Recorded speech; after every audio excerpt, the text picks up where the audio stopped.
Hindi ko alam guys kung ano yung magiging initial reaction ko. Pero parang may sintu-sintu na nga talaga guys.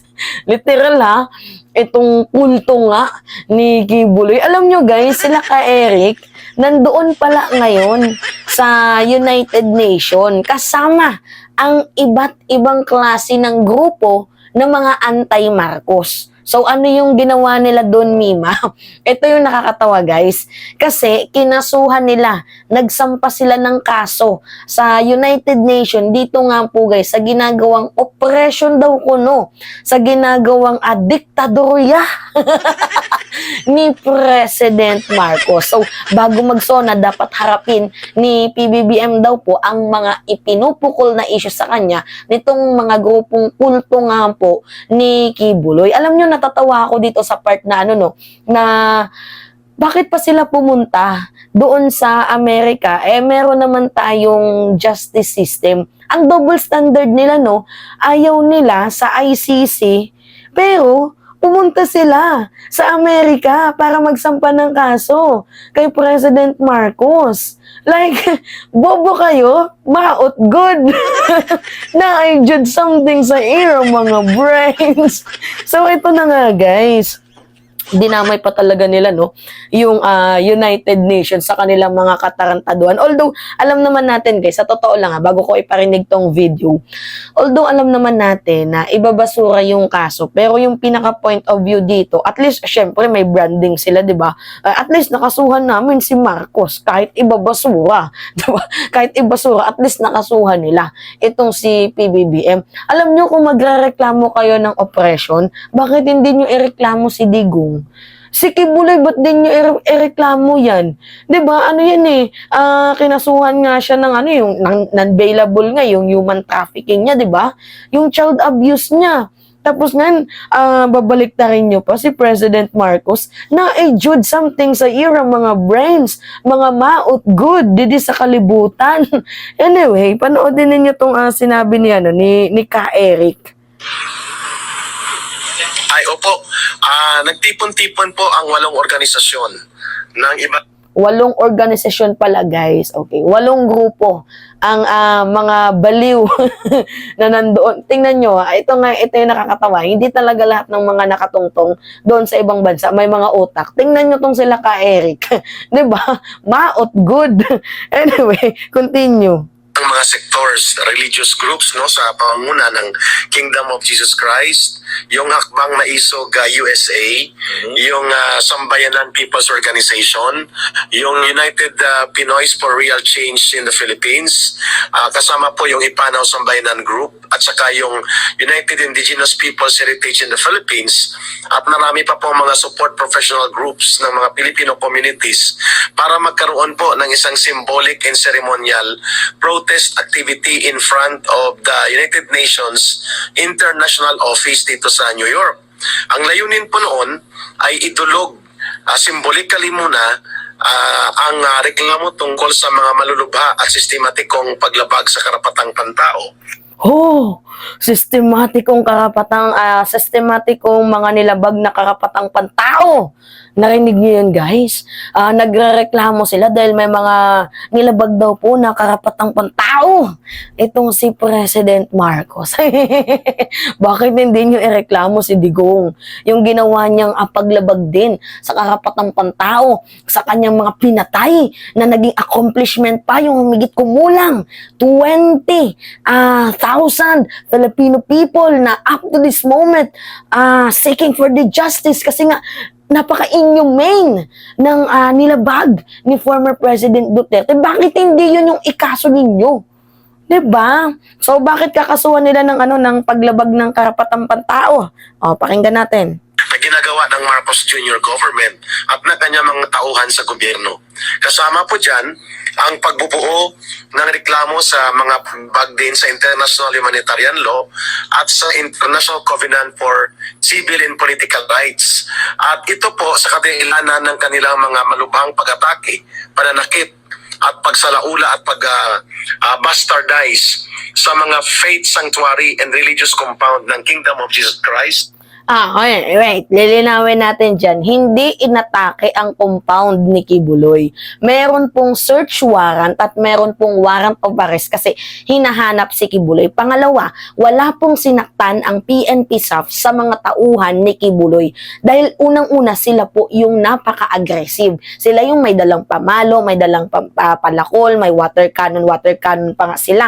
Ang dami nilang mga dalang matutulis na bagay, which is yung mga miyembrong kulto ni Kibuloy ang meron pong nilabag sa karapatang pantao ng PNP SAF na sumusunod lamang po sa ordinansa ng ating gobyerno kasi nga itong si Kibuloy ay isang pugante, pinaghahanap ng batas at kung meron kayong utak, yung Amerika pinaka most wanted siya dyan. FBI most wanted list. Tapos dyan kayo magkakaso. Galit yung Amerika dyan kasi pugante yan. Fugitive yan. Sandamakmak yung kaso. Bakit dyan kayo nagkaso? And we all know guys na ibabasura lang to. Pero yung pinaka point of view lang naman dito is para magpasikat. Yun nagpapasikat sila. Yun lang naman talaga yung punto dito. Anyway, pananakit sa mga katutubong mga pamayanan at mga tribo sa paligid ng mga religious compound na ito at ang trauma na idinulot nito sa maraming kabataan, kababaihan at mga unarmed civilians na nilusob ng Philippine National Police Special. how about yung trauma na naranasan ng mga babaeng inalipusta, mga babaeng tinira ni Kibuloy? Hindi nyo man lang ba i-consider yon? Palagi nyo na lang kinoconsider ang kamalian ng ating administrasyon kung meron man. Yun na lang ba palagi ang nakikita ninyo? Pero yung kamalian na ginawa ni Kibuloy, yung kamalian na ginawa ni former President Duterte, hindi nyo pinagtutuunan ng pansin? Mga bopuls pala kayo bobo pala kayo Nakarating ka na nga ng Amerika, wala ka pa rin character development, bugok ka pa din. Anyway, continue. Force sa utos mismo ni Marcos Jr. at ng Benor Abalos ang mga religious compound. Ito po ang mga naging magi ng pagtitipon dito sa New York at marami po ang mga nag-abang kahapon sapagkat ito ang isang pambihirang pagkakataon, pinakauna na idinulog po symbolically sa UN ang ganitong mga malulubhang paglabag ng gobyerno ni Marcos Jr.